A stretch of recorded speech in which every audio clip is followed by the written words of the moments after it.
at its roadside. To exploit the mineral resources of the area. We use the electric power generated by the dam to develop and rehabilitate industry in the city. To electrify the farm through rural cooperatives.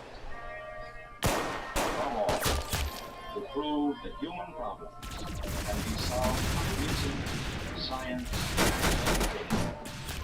The Tennessee Valley was to be pioneered again. This time to be developed, not plundered. This time not for the benefit of a few, but for the many Yeah. who lived it. These were the new pioneers. The architects. The research chemists. So I washed my head twice. The power I did. the designers of hydroelectric Daddy, I did what you said. were to control nature not by defying, Didn't Mama as in say the you were wasteful supposed to check past, his head? but by understanding Why her, are you concerned about harnessing it? her in the service of humanity. Well, It feels clean. All they can do is watch. Yeah.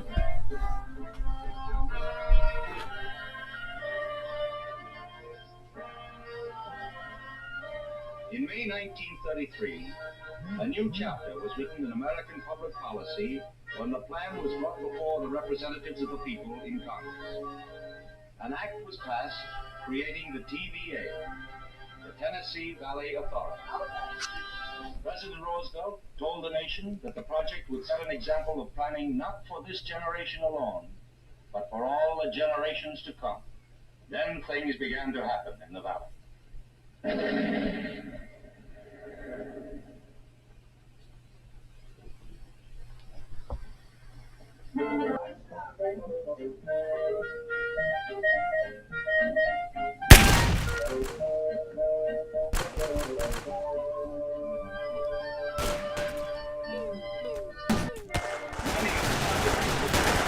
Plan was an improvement.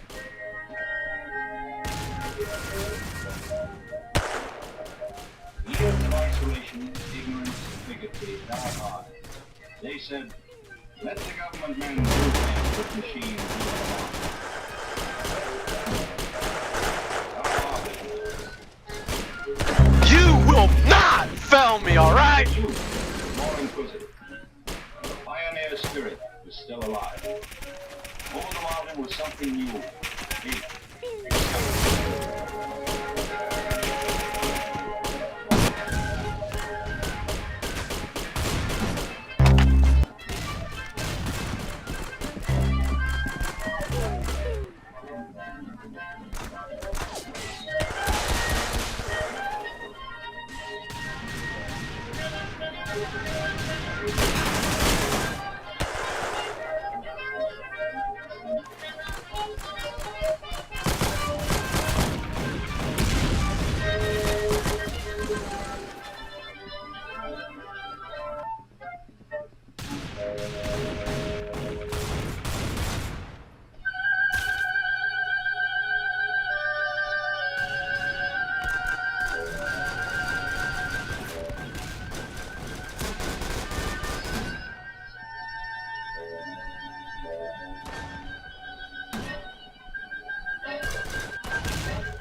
As the months passed, the farmers started coming to the dam to see for themselves.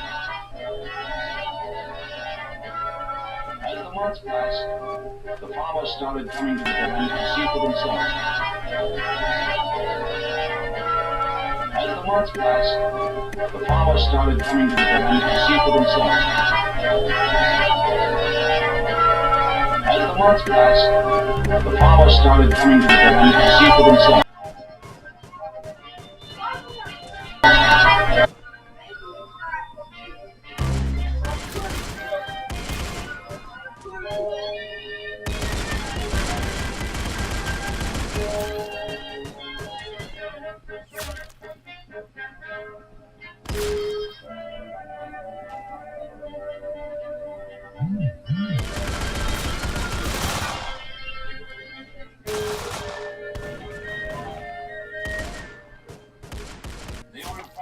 magnitude of the work. But even the open-minded ones, like Henry Clark, couldn't understand at first just what it all had to do with them.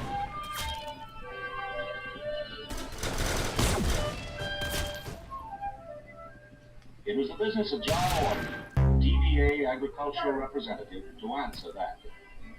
It has everything to do with the farmers, he said. Dams are just a beginning. Without the fullest cooperation of the people on the land, they're worthless. You will not fail me, alright?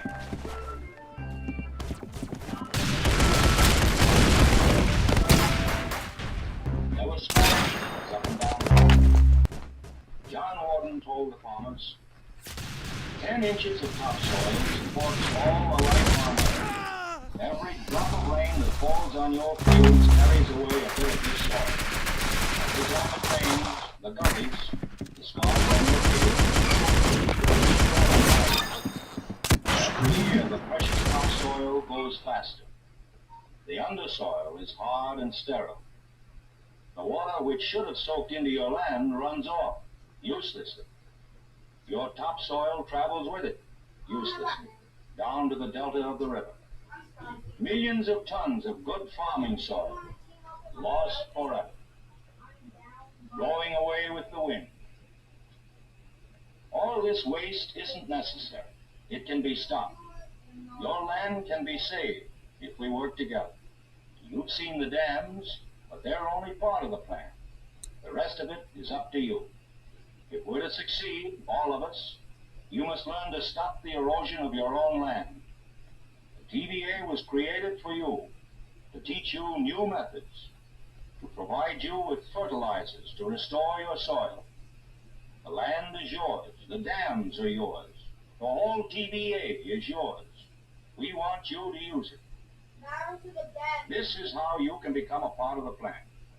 We need volunteers to try out the new methods, to prove that they are the right ones. Thousands of farmers have already volunteered. How about you?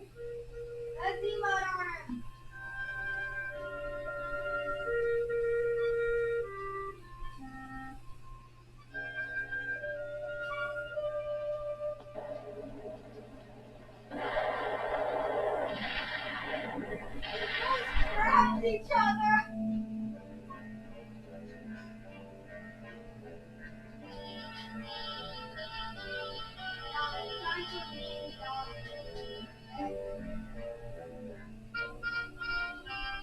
It isn't easy for men bound by habit and tradition to change their whole way of thinking. John Warden knew the farmers of the isolated back valleys. He had talked to hundreds of groups like this, and he knew they needed time.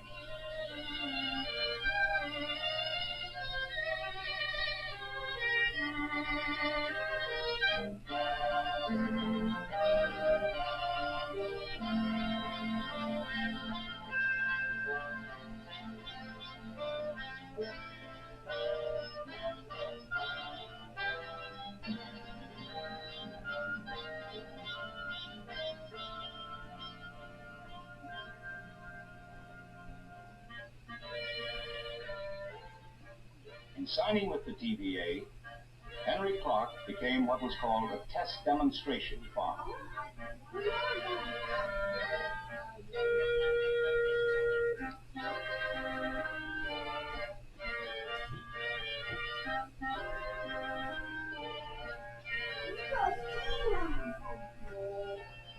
His farm, and thousands of others, were to serve as laboratories where the new methods could be tested and observed by all.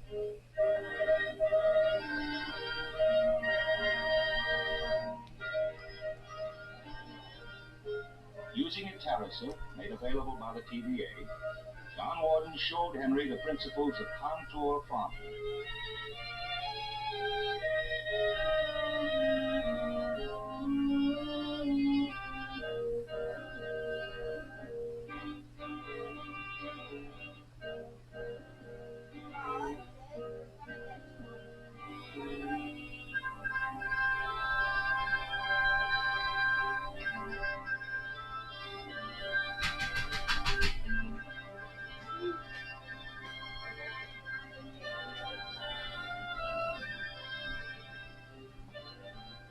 This was a radical departure from the old method of square farming.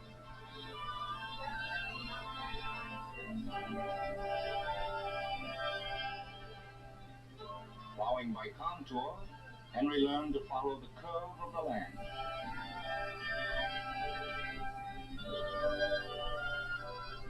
No longer could the water run down straight furrows. The curves held it on the land.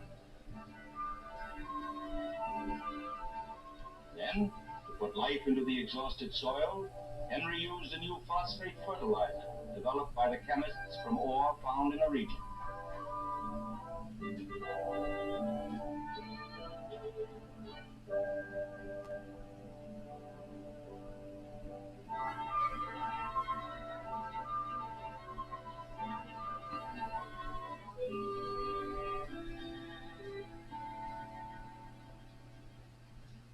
The first season, Henry's chief crop was clover. This was to provide the soil with nitrogen and revitalize the land. But it wasn't a cash crop. Henry had been warned. Still, when he made up his accounts at the end of the year, he couldn't help but feel, well, he sort of set his heart on that new tractor. This was the crucial period, the first season. The TVA men had known it would be. They were sure of their equipment and methods, but human minds and emotions were another thing. It was a hard decision for Henry Clark, whether he should go on. But he was the descendant of pioneers, of men who had taken a chance, and who had known that their salvation lay in cooperation. The old spirit of the pioneers was reawakened. Dam builders, farmers, the machines began to work as one.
Oh, that was juicy right there.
Oh, that was juicy right there.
Do not take the L. Win this.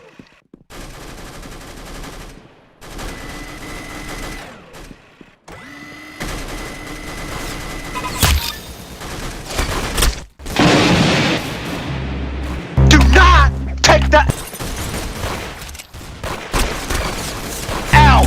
win this!